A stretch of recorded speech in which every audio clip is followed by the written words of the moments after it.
Ideme. Dobre, poďme na to.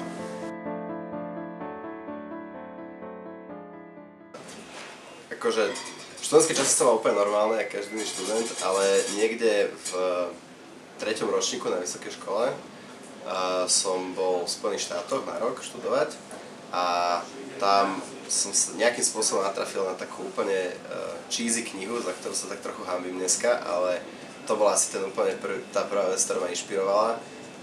Rich Dad, Poor Dad, čo je taká kniha, ktorá je ako dosť motivačná, dneska by som si už asi neprečítal, ale to ma nejakým spôsobom naštartovalo. A potom som si s chalami založil agentúru Lighting Beetle, to bolo asi keď som mal 17 rokov a odtedy sa tomu venujem v podstate. To bol začiatok. My sme vlastne riešili tú agentúru v podstate 6 rokov, tuším, ak to dobre dátam. Ja som tak dlho chcel akože robiť na nejakom produkte. Ten agentúrny život je super, lebo sa dá robiť pre veľa klientov na veľa veciach a veľa z tých projektov sú zaujímavé a človek to vždy môže meniť a sú tam vždy nové výzvy, ale mňa to po istom času prestalo baviť, lebo každý projekt mal nejaký svoj koniec a ja som sa chcel venovať proste niečomu dlhodobo. Niečo, čo by som mohol proste robiť 5 rokov, 10 rokov a niečo, čo by bola taká väčšia výzva. Takže som sa rozhodol, že sa pustím do nejakého projektu a tak vlastne ma oslovili chalani zo spotu a tak sme sa dostali vlastne sem a začali sme robiť Cloud Fender.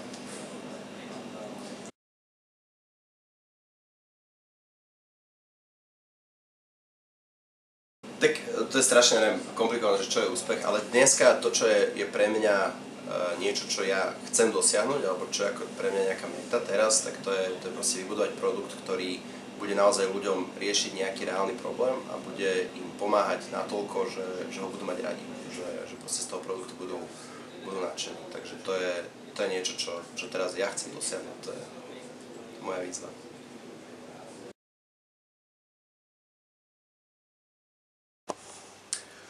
Asi to nebol jeden moment, nejaká hodina alebo minúta, skôr sa to tak budovalo asi postupne a samozrejme od detstva, lebo dieťa je veľmi senzitívne, takže vlastne som všetko vnímal, realitu aj fantáziu a čítal som knižky, hral som divadielko, hral som na klavíri, pozeral som filmy a tak sa to vo mne tak nejako ukladalo a až vznikla taká potreba, že nebyť iba nejaký objekt toho, ale že sám niečo vytvoriť. No a to sa tak nejako budovalo celé detstvo, potom samozrejme v puberte sa to všetko zosilnilo, lebo prišla tam prvá láska, všelijaké citové porivy a úteky z domu, taký citový zmetok, takže tak sa to nejako formovalo, vlastne sa to formuje doteraz, lebo priberám stále nové médiá, to čo som povedzme si nemohol dovoliť alebo nerobil som pred rokmi alebo pred rokom, tak to teraz skúšam. Ale tak ja si myslím, že keď som bol nejaký osmak, to som mohol mať nejakých 13-14 rokov, že už som vedel, že chcem robiť niečo v umení alebo v literatúre, že chcem byť spisovateľom alebo maliarom alebo hudobníkom, takže tak doskoro, ako som začal.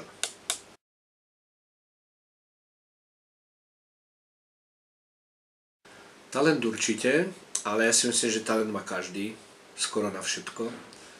Že všetci vieme spievať, aj všetci vieme malovať, aj všetci vieme rozprávať príbehy, len to nejako nerozvíjame. A potom taký záujem, lebo niekto má talent, ale nemá ten záujem, že mohol by byť dobrý spisovateľ alebo dobrý maliar, ale nechce. Chce byť ITčkár alebo proste športovec alebo grázel. Takže že taký záujem, že chcem to robiť.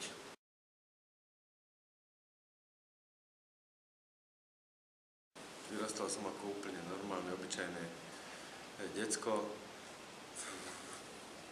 Mal som také záležitosti, ktoré mi zostali doteraz, že zabudal som si prezúvky v škole a tak ďalej.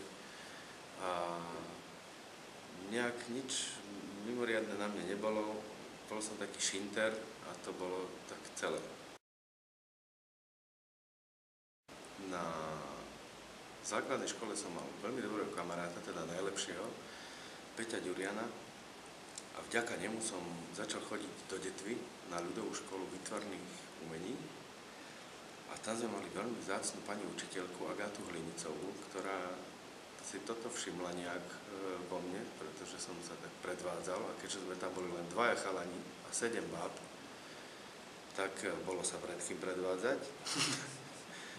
A mi hovoril, že ty by si mohol ísť tak niečo skúsiť na konzervatórium. Chvala Bohu, nešiel som, išiel som si tak po svojej osi, tam, kde nie je chémia a matematika, takže som chcel byť umelecký kováč, ale to mi nevyšlo a mal som ešte jednu prihlášku na umeleckého sklára, pretože tam bol Peter Ďurian, takže logicky, nie? Takže sme s Peťom chodili spolu vlastne na strednú, ale na konci tej strednej, už pred maturitou, som si potom povedal, že vlastne za to nič nedáš, lebo cestu aj kolok všetko platili naši. Tak som si povedal, že idem to vyskúšať, aby ma to potom do konca života nemrzelo, že som to ani nevyskúšal. A išiel som na príjmačky do tej Bratislavy na tú vysokú školu.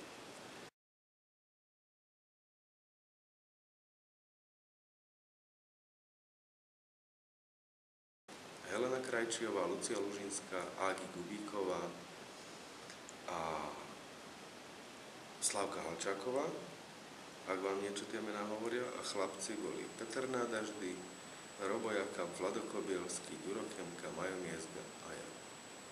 Ideálny pomer 6:4 na založenie divadla. Tomu však nedošlo, aj keď cez školu každý má tento sen. Mojím snom sa medzi tým na škole stalo toto divadlo Astorka, ešte nie v tomto priestore, ale na Suchom mýte. A sa mi to páčilo, že to také malé je a je tam taká dobrá atmosféra, taká rodinná, všetci sa poznali, všetci boli kamaráti. Včera sme po predstavení práve sedeli s kolegami a sme tak spomínali, pretože máme šikovné baby teraz v divadle, že ako sme sa vlastne my ako chalani dostali do divadla. Prvý tu bol Ďuro Kemka na polovičný úväzok, potom na celý ja, potom Majo a nakoniec Robo, vlastne všetci sme sa tak dostali sem spoločne. A to, že sme boli spolu a že sme sa tak nejak ťahali, že každý spomenul, že ešte mám nejakých kamarátov, že keby sa dalo do takého projektu, tak sme sa vlastne vždy tak potiahli, keď iný nemal robotu, alebo neviem, keď sa dalo niekde, tak sme sa tak snažili. No a to bol veľký úspech.